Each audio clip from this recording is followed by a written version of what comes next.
ମୋ ନାଁ ଗୌରୀ ରାଉତ, ମୁଁ ଗଣ୍ଡରପୁର ଆସିଛି। ମୋ ନାଁ ଗୌରୀ ରାଉତ, ମୁଁ ବାରଙ୍ଗ ଗଣ୍ଡରପୁର ଆସିଛି। ବାରଙ୍ଗ ଗଣ୍ଡରପୁର ଆମର ଖୋର୍ଦ୍ଧା ଜିଲ୍ଲା। ଖୋର୍ଦ୍ଧା ଜିଲ୍ଲା। ଖୋର୍ଦ୍ଧା ଜିଲ୍ଲା। କ'ଣ ଅନୁଭୂତି ଅଛି? ମୋର ଦୁଇଟା ଅନୁଭୂତି ଅଛି। ମୁଁ ଏଠିକି ଆସିକି ଛିଡ଼ା ହେବା ଉପରେ ମୁଁ ଦୁଇଥର ଫେରିକି ଯାଇଛି। ମୋ ମନ ବହୁତ ଦୁଃଖ ହେଇଛି। ମୋର ମୋ ବୋଉର ଦେହ ବହୁତ ଖରାପ ଥିଲା, ତ ସିଏ ତାର ଦଣ୍ଡିସ୍ ହେଇଯାଇଥିଲା ଲିଭରରେ। ଡକ୍ଟର ପାଖକୁ ନେଇକି ତା ଦେହ ବହୁତ ସିରିୟସ୍ ଥିଲା। ଆମେ ଡକ୍ଟର ଆମ ଫେରେଇ ଦେଇଥିଲେ। ଆମେ ଆସିକି ବହୁତ ମାନେ ଇଏ ହେଇଥିଲୁ, ମନ ଦୁଃଖ କରିଥିଲୁ ଯେ ଜୟ ଜଗନ୍ନାଥ ଟିଭି ଦେଖି ଠାକୁରଙ୍କୁ ଡାକି ତାର ବଡି ସ୍କାନିଂ ସବୁ ହେଲା, ତା ରିପୋର୍ଟରୁ କିଛି ବାହାରିଲା ନାହିଁ। ସେ ମୋର ପ୍ରଥମ ଅନୁଭୂତି।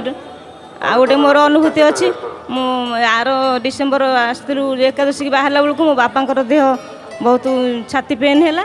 ଆମେ ବାହାରିଲା ବେଳକୁ ବାପା ହଠାତ୍ ଏମିତି ଛାତି ହେଲେ, ତ ଆମକୁ ଦୁଃଖ ଲାଗିଲା, ଆମେ ଆସିପାରିନଥିଲୁ। ଠାକୁରଙ୍କୁ ଜୟ ଜଗନ୍ନାଥଙ୍କୁ ଡାକିକି ବାପାଙ୍କ ଦେହ ଭଲ ଅଛି, ମୋ ବୋଉର ବି ଦେହ ଭଲ ଅଛି।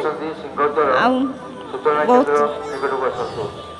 କ'ଣ ସମସ୍ତଙ୍କୁ କହିବାକୁ ଚାହିଁବି? ମୁଁ ସମସ୍ତଙ୍କୁ କହିବାକୁ ଚାହୁଁଛି, ଜୟ ଜଗନ୍ନାଥ ଟିଭି ଦେଖନ୍ତୁ, ଜୟ ଜଗନ୍ନାଥଙ୍କୁ ସବୁବେଳେ ଡାକନ୍ତୁ। ଜଗନ୍ନାଥ ଯେଉଁ ବାଟରେ ଯେମିତି ହେଲେ ବି ଆସିକି ସାହାଯ୍ୟ କରିବେ।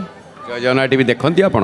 ଆଜ୍ଞା, ମୋ ଟିଭି ଟିକେ ଖରାପ ହେଇଯାଇଛି। ମୁଁ ଘର ଠିକି ଆସେ, ବାପା ଘର ଠିକି ଆସିକି ଟିକେ ଅନୁଭୂତି ଯେଉଁ ପତାକା ଲାଗି ଦେଖେ, ତାପରେ ଯେଉଁ ଆଳତୀଟା ଟିକେ ଦେଖେ, ସବୁ ଦେଖି ସାରିକି ଯାଏ। ବହୁତ ବହୁତ ଧନ୍ୟବାଦ। ଜୟ ଜଗନ୍ନାଥ।